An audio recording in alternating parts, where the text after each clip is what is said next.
Bueno, buenos días, hermanos, feliz sábado. Contento y alegre nuevamente de estar aquí con ustedes para hacer este repaso a la lección. Y bueno, antes que nada, para comenzar, vamos a tener una palabra de oración chiquita y así comenzamos entonces con el repaso. Oremos. Padre nuestro que estás en el cielo, santificado sea tu nombre, Señor. Gracias te queremos dar por permitirnos una vez más venir a tu casa de oración.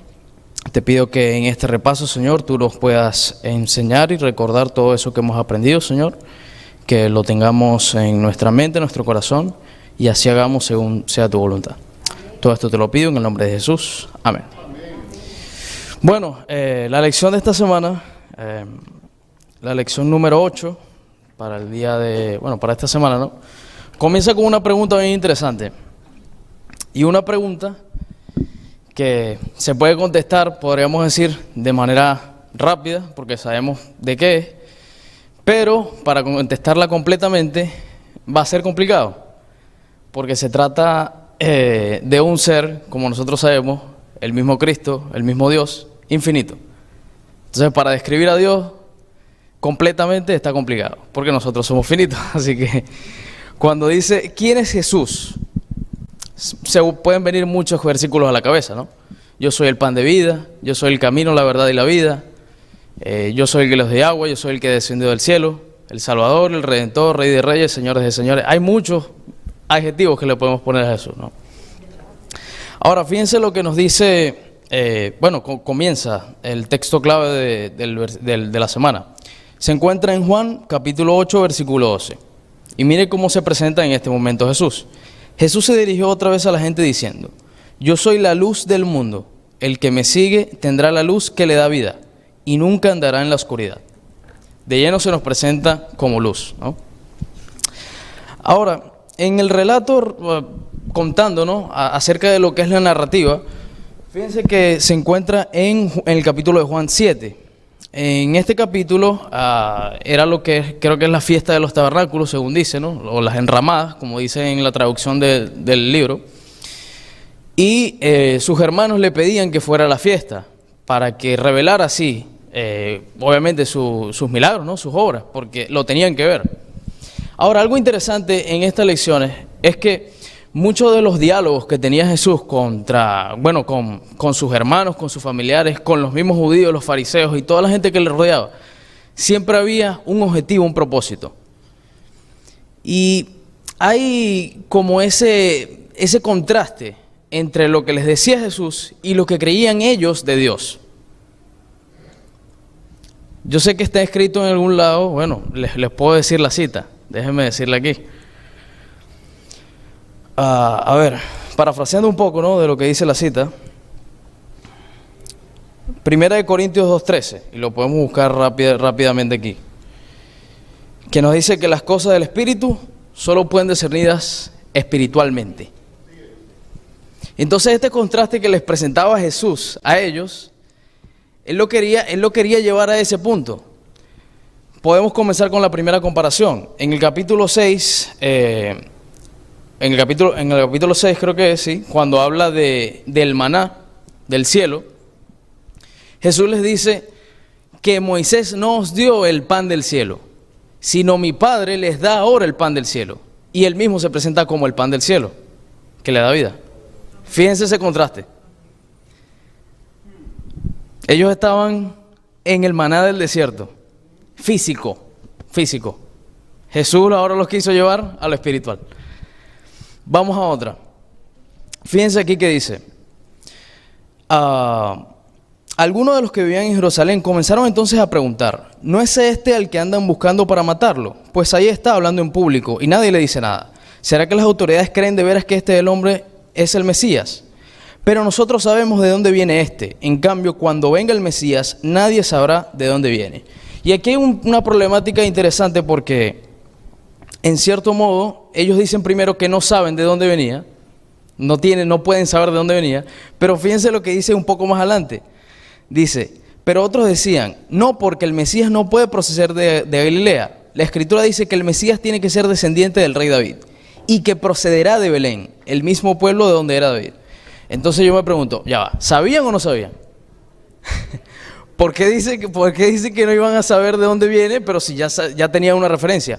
Claro, yo les digo, eventualmente ellos no sabían de dónde iba a venir. Porque si nosotros nos vamos a Miqueas 5:2, en ninguna parte del versículo dice aldea, ciudad de Belén. Y fíjense algo interesante que dice ese versículo. Dice Belén Éfrata, haciendo referencia a la familia. Y ese versículo en especial dice miles entre tantas miles de millones, o en este caso familias. Y yo me pregunto, ¿acaso la genealogía de Jesucristo todos nacieron en Belén? No. ¿Y qué pasa? Que el pueblo de Israel quería seguir siendo en lo físico. Bueno, se demuestra en la Biblia que en todas las referencias que hacen dice Jesús de Nazaret, ¿no? Y fíjense el lugar que eligió, porque ellos mismos se avergüenzan, ¿no? Dicen, ¿cómo puede venir algo bueno de Galilea? Porque se centran otra vez en lo físico, en lo carnal, no en lo espiritual. Y la cosa es que ellos mismos le van diciendo, ¿no? Que les revela esto, les sigue revelando esto a Jesucristo, y ellos todavía sí no disciernen esto. Y es que es la problemática principal que se presenta en el libro. Podemos ver también más adelante, fíjense aquí, algo que la verdad que me alumbró cuando estaba leyendo la lección. Yo dije, wow, y esto se lo dijo el mismo Jesús. Fíjense que dice aquí, al oír esto Jesús, que estaba enseñando en el templo, dijo con voz fuerte, así que ustedes me conocen y saben de dónde vengo, pero no he venido por mi propia cuenta, sino que vengo enviado por uno que es digno de confianza. Y lo que les dice aquí es lapidario. Y a quien ustedes no conocen. ¿Cómo ya? ¿Cómo ya? No conocen de dónde viene Jesús. No conocen del que proviene Jesús. Es decir, no conocen al Padre. Y los judíos no tenían toda la ley. Los judíos no tenían todas las profecías. No tenían los sacrificios, los sábados, los diezmos, el sacerdocio. Y todavía sí no conocían a Dios. Interesante, ¿no? Porque ¿qué pasa, hermano? Que Jesucristo nos habla muy claro en la palabra, ¿no? Que dice, yo soy el camino, la verdad y la vida. Cuando habla de la vid, dice, yo soy la vid verdadera. Vosotros sois los pámpanos. Separados de mí, nada podéis hacer. La respuesta siempre es Cristo. Siempre está ahí Cristo. En todo lado. Y si nosotros vamos, algo muy revelador, ¿no? ¿Quién es Jesús? Nosotros podríamos decir que es el camino, la verdad y la vida. Nosotros podríamos decir que es el pan de la vida. La resurrección y la vida. Es lo que descifra todo. Y algo interesante, fíjense aquí que también se los dice a sus apóstoles que lo estaban siguiendo.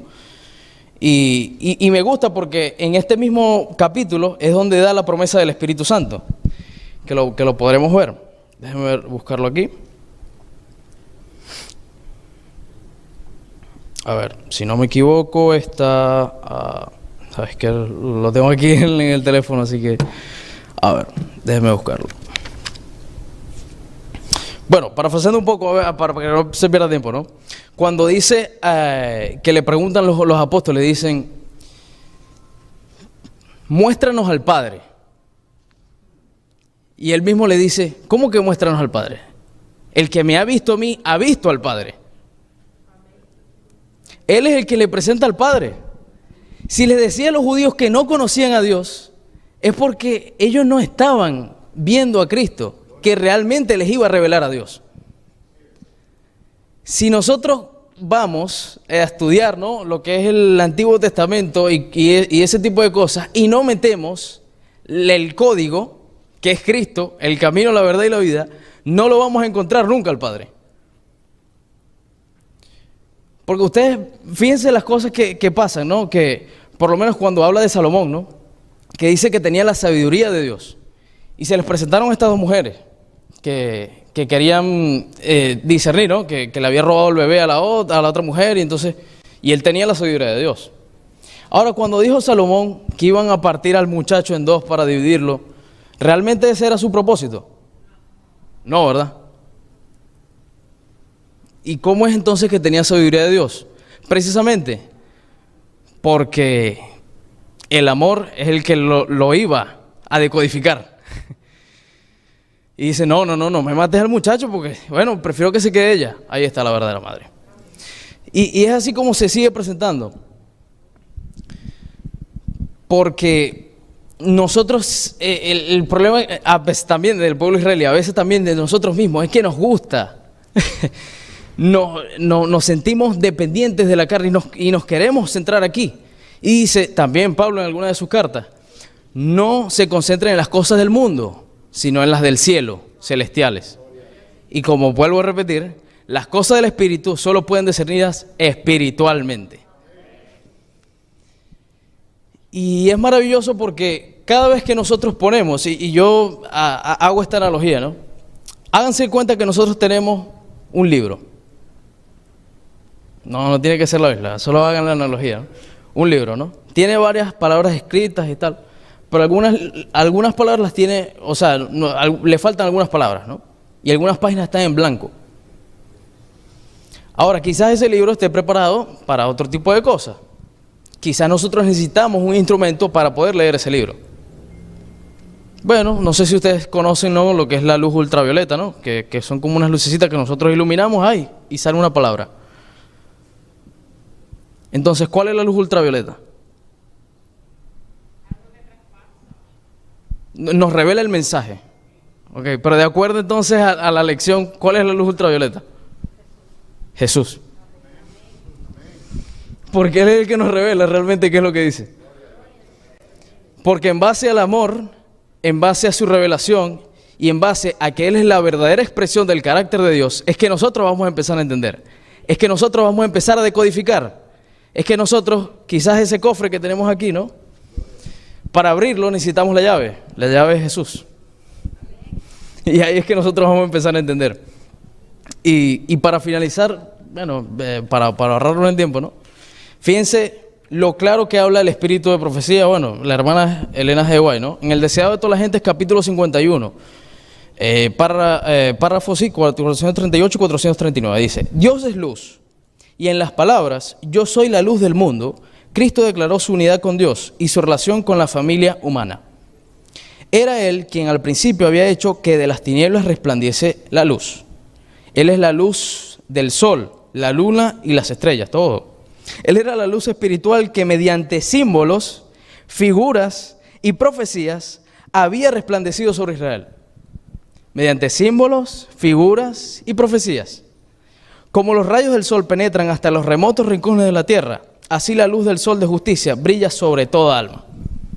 Entonces, ¿cómo le hablaba a Israel? Mediante símbolos, figuras y profecías. Y un último pensamiento que tiro aquí, ¿no? Fíjense cuando dice, y estaba escrito también en el Antiguo Testamento, en la ley. Lo que pasa es que quizás lo pasamos por alto, ¿no? Muchas veces las enseñanzas que transmitía Moisés, muchas veces también les metía su toque personal. Y no podemos hacer eso. Dios se tiene que revelar completamente. Porque dice, cuando sea exaltado, a todos atraeré a mí mismo. Entonces fíjense cuando dice, sacrificio quiero, no misericordia. ¿Dice eso? No. Misericordia quiero y no sacrificio. ¿Eran necesarios los sacrificios? Ay. Por el pueblo de Israel. Pero realmente para enseñar el amor de Dios tenían que matar al cabrito. Yo creo que quizás hubiera sido diferente si Adán hubiera dicho, Señor, yo soy culpable, me arrepiento. ¿Adán dijo eso alguna vez? Quería echar la culpa al otro, el sacrificio. Entonces fíjense lo que dice, misericordia quiero y no sacrificio. Y el mismo Jesús les dice, cuando estudien esto lo van a entender. Cuando vean que yo soy el camino, cuando vean que yo soy el que abro, el velo le va a ser quitado. Porque es que la codificación es Cristo, no podemos encontrar más. Si no metemos a Cristo en la Escritura, no tiene sentido nada. Si vamos estudiando y podemos responder quién es Jesús, bueno, Jesús es todo. Jesús es la misma palabra de Dios. Él es la revelación del carácter perfecto de Jesucristo, de Dios. Y es con Dios. Por eso Juan en el principio era el verbo, y el verbo era con Dios, y el verbo era Dios. es una cosa de verdad impresionante. Y cuando veamos y nos hagan esa pregunta, ¿quién es Jesús? Pues yo creo que nos va a dar más ganas todavía de estudiar, porque es que descubrirlo a Él es maravilloso y es un viaje. Así que bueno, terminando, ¿no? Espero que la lección nos ayude, ¿no? Que sigamos descubriendo lo que es el carácter de Dios y por supuesto que lo podamos aplicar a nuestra vida y que tomemos esa promesa que dice que grabará en nuestro corazón esos principios, esas leyes, esos mandamientos para que nosotros lo podamos guardar por su gracia, por su misericordia y el poder del Espíritu de Dios. Así que bueno, quisiera orar. Vamos a orar entonces por los hijos de esta semana. Los tengo aquí. Vamos a estar orando por estos jóvenes que Ivonne Pérez y familia, Estela de Jesús lo pide, ¿no? Y Kevin Morales. Vamos a estar orando entonces por estos dos hijos y su familia. Bueno, oremos. Padre nuestro que estás en el cielo, santificado sea tu nombre. Gracias te queremos dar, Señor, por estas lecciones, por todo lo que nos enseñas y por todo lo que falta por enseñarnos, Señor, porque dan testimonio de lo bueno que eres. Te pido especialmente, Señor, por estos dos hijos, Señor, Ivonne Pérez, su completa familia, Señor, que tú le puedas guiar, le puedas proteger, le puedas curar, Señor, sanar, que tú le guíes en su camino y que así como pasó también con Pablo y Silas, Señor, que le decía al carcelero, si tú crees, será salvo tú y tu familia. Ivonne Pérez también que se aplique eso, Señor. Que sea toda su familia también. Kevin Morales, a ver, Señor, dirige su camino. Que tú también le guíes, que le sigas haciendo crecer, Señor, en sabiduría, en todos sus caminos. Y que siempre podamos y pueda tener en cuenta, Señor, que tú siempre eres bueno y tú siempre quieres lo mejor. Y tus planes son perfectos. Cuídanos y bendícenos, danos un sábado feliz y bendecido, Señor, porque todo te lo pido en el nombre de Jesús. Amén.